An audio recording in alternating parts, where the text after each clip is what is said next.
एगो नचनिए कारण पनिया के भुलाई।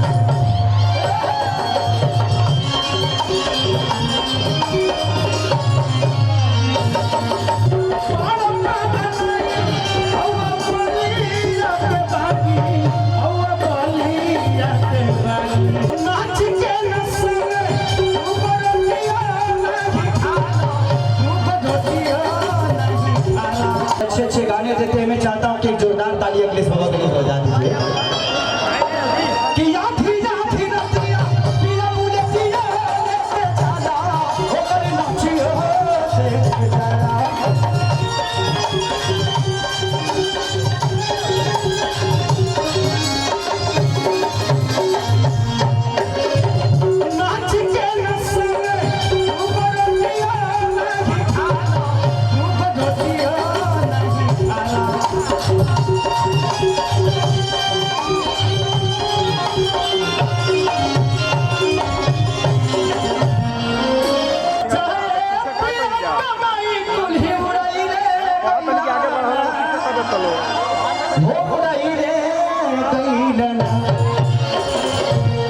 एगो नचनिए